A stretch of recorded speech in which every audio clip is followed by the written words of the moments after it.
Anytime I mention aliens, which personally for me is really not very often at all, I do it fully realizing I might alienate half of everyone listening, because it's one of those topics that people tend to get really passionately upset about if they disagree with the person's viewpoint.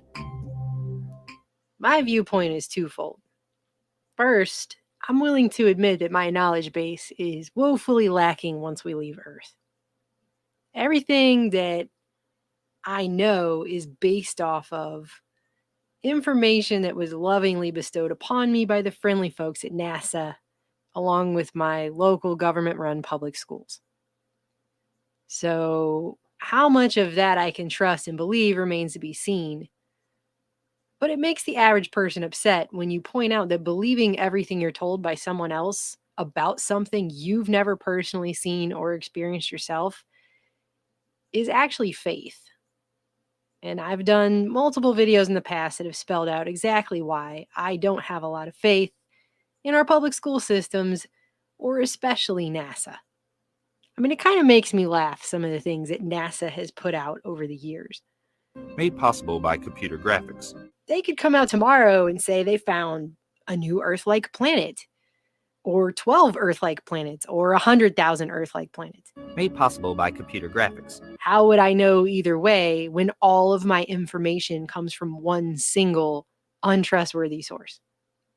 NASA, by the way, and this is just an aside that I have been meaning to go off on at some point, but I just had to find a video to tuck it in. That's the same agency that last year came out and told us that despite the fact that we're all personally responsible for global warming and we harm the planet simply by breathing, farting, and existing, on the flip side of that, they claim their man-made, military-made VLF bubble that's around the planet, which started forming in the 1960s, that's great and should not be questioned at all because it supposedly protects us from space weather. And despite having a budget of millions and millions of dollars, they take the time to let apparently a high school aged intern animate some really lame video showcasing why a military created man made, very low frequency bubble around the planet is actually really great for us somehow. Scientists have discovered a human-made barrier around Earth, protecting against the natural particle radiation in space. They believe the bubble was formed by very low-frequency waves, or VLFs. VLFs have been found to interact with the particles in space, affecting how and where they move. Made possible by computer graphics. And this is despite the fact that former CIA contractors, like the creator of the God helmet, Michael Persinger, this is a declassified CIA document that I got through FOIA requests for some work he did for the CIA, having to do with experimental dream telepathy, clairvoyance, and geomagnetic activity. See, there's his name. Former CIA contractors have written books discussing the biological effects of VLF and ELF on every living thing on this planet, right down to our hormones, our brains, and our circadian rhythms. But don't question NASA, because they said their military-created VLF energy bubble is wonderful for the planet. End of discussion. Made possible by computer graphics. That having been said, no matter what is or isn't lurking out in outer space, I am of the opinion that the concept of aliens has been nothing but a wonderful boon to both NASA's whole existence and the military-industrial complex since at least the 40s.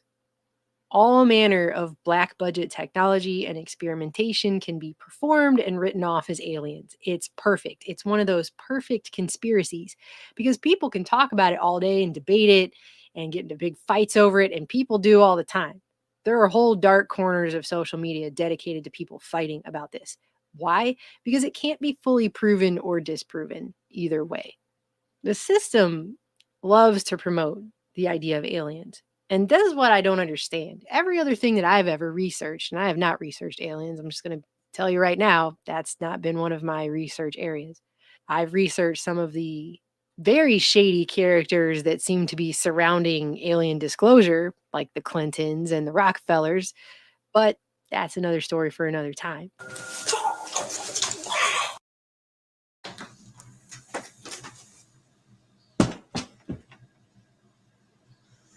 See this? That's a billionaire and a president's wife meeting. Everything else that I've ever researched, the system doesn't like to promote the truth about it.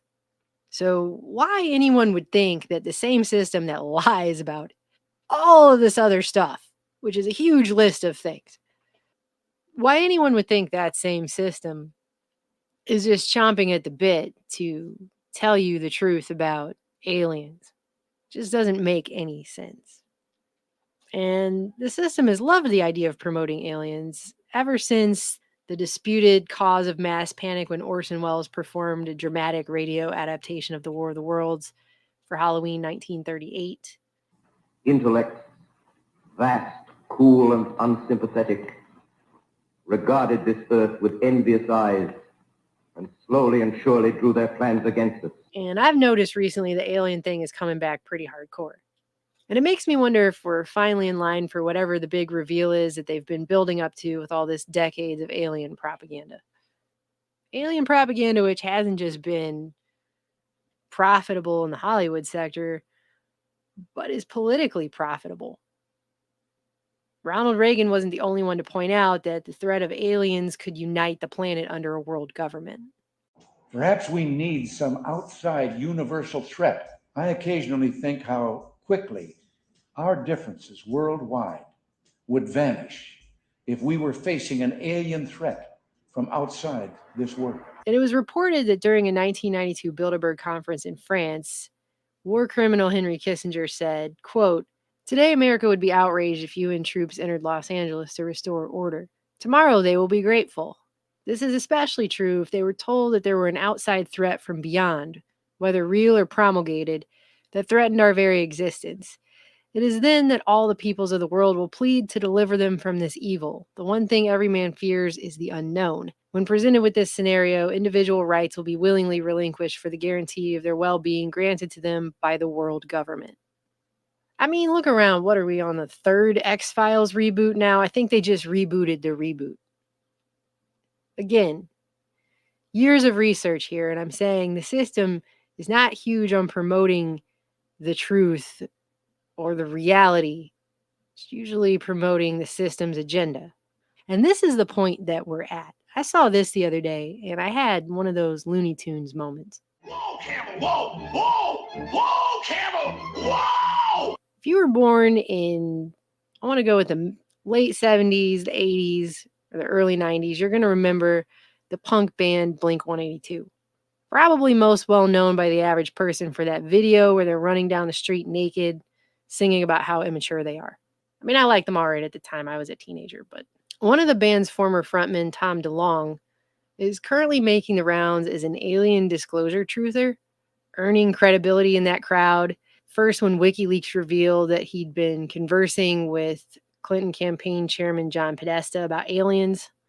And recently, he's even been named the 2017 UFO Researcher of the Year by OpenMinds.tv. Rockstar Tom DeLonge, who is seeking to expose a vast UFO cover-up within the government.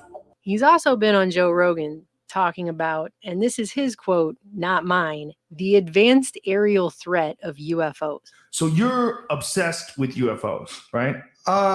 Is that safe to say? It's safe to say, but it's not so much just the UFO itself. I mean, I don't call them that anymore. We call these advanced aerial threats. They're different, but Threats? See, he doesn't call them UFOs anymore. They're advanced aerial threats now, but we will get to that in a second. DeLonge, the son of an oil company executive who founded Blink-182 with co-lead vocalist Mark Hoppus, son of a Department of Defense employee who designed missiles and bombs at a California Navy testing center, recently quit the band Blink-182 and was easily able to raise $2.5 million to found a new company called To the Stars. that started me out near DC, taking some other high-level meetings, and there's the door, looked me in the eye, and says, "Okay, I'm going to introduce you to somebody." Puts me on the phone with a general, and so I flew up to NASA, actually, NASA. And this is you just have to see this. So when you look at the people that are a part of my company, it's Undersecretary of Defense and Senior Intelligence Service. This is a crazy list of people who now work for him as the president of this company and what they're doing. And they got this really vague mission statement, which doesn't really mean anything when you just read it, not really. But when you skip down, look at the top 4 things that they're going to be doing in the science category, which they claim is challenging conventional thinking. They're going to develop a worldwide digital database cataloging different types of supernormal experiences with the goal of creating proprietary algorithms to find detailed patterns and correlate them with other academic research. Then they're going right to brain-computer interface technologies to promote that. Engineering the space-time metric by developing next-generation aerospace propulsion technologies.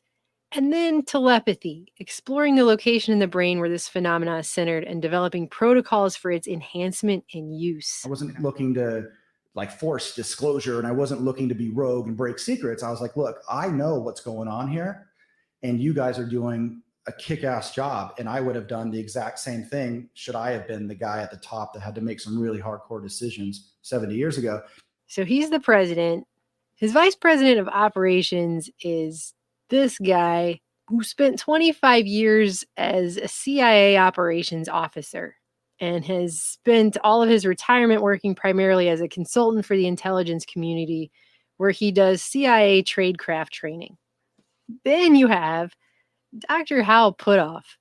Dr. Hal Puthoff is one of the main leading figures in CIA Operation Stargate, which is basically what they did after MK Ultra. It's part of where MK Ultra went. The people I'm surrounded with and myself, are very close to this stuff. But the physics, the physicist that's a co-founder of my company, To the Star, he's a Nobel nominee. He wrote the book on plasma physics. What's his name? Hal Puthoff, Dr. Hal Puthoff. And he created remote viewing. Do you know what remote viewing is? Yeah. He's the creator of the CIA psychic spy program. When I say whoa, I mean whoa. And he spent years doing that. He also regularly advises NASA and the DoD. They were doing all the remote viewing stuff, which they made a huge joke out of in Men Who Stare at Goats. Then you've got this guy as their aerospace division director, which is a good place for him to be since he spent 31 years as the program director for advanced systems from Lockheed Martin Skunk Works. Steve Justice was head of advanced programs at the Skunk Works, and the Skunk Works are who built, the famous secret bases you hear about. Skunk Works did, the U-2 spy plane, the SR-71 Blackbird, the F-117 stealth fighter, and it's all Groom Lake out there, all that kind of stuff. And he literally was in charge of all the advanced programs. So, you got the boss and you got him. And this guy was just recently all over the news last fall because he was the guy over at the Pentagon who was running Senator Harry Reid's Advanced Aerospace Identification Program, which was a black budget, multi-million-dollar program to identify the aerial threats that Tom DeLonge talks about. Then you have this guy who spent 20 years in the federal government, including as Deputy Assistant Secretary of Defense for Intelligence in the Clinton and Bush administrations. That's his National Security Affairs advisor. You have several genetics technologies consultants like this guy. You've also got a brain function and consciousness consultant whose past honors include a certificate of commendation from the CIA for, quote, significant contributions to the mission of the Office of Research and Development. That whole sentence right there, if you read through MK Ultra or familiarize yourself with that program at all, just saying that sentence to you should be really terrifying, because it is. Then you got another guy who worked for the CIA for 30 years, another biotech guy, and then you have a biomedical research scientist who's also an attorney. This is a very serious list of people. I guess even saying that's an understatement. The technology not only exists, we've figured out how to play with it, but I'm not going to really get into that here. What that is what we're doing at my company, though. That is the announcement. So when you say that all this technology exists, have they explained this to you, or have you seen it physically? Oh, I haven't seen anything physically like that. I wouldn't be allowed to go anywhere if that does or doesn't exist. So they've just explained to you that this exists. And that this is in the hands of the U.S. government? I think no. I don't want to get into that kind of stuff. But if you don't mind. Well, why is it that you want to not get into certain things? Well, I don't want to I represent more than myself these days. Right. So I definitely have to watch what I say. According to theoutline.com, this project is supposed to help our feeble sheeple brains cope with the massive paradigm shifts that will occur once the aliens show up. And everybody would look frozen.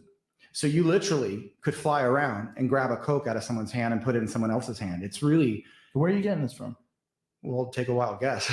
Look at the people I'm surrounded by, So the people you're surrounded by are telling you this? Is that what it is? Well, I don't want to get into that, but... And while Tom DeLonge is running around, picking up alt media cred, acting like he's scared of advanced aerial threats from space, I think his list of employees and their stated goals are pretty alarming, and that's right here on the planet. I guess I just keep thinking about what Arthur C. Clarke said, that any sufficiently advanced technology is indistinguishable from magic. Even though we think we know what all technology they've got because everyone's running around with smartphones and computers and everything, I believe that what the average person doesn't know about technologies that have been created under black budgets for decades, that's probably advanced enough these days to fool anyone into believing anything exists.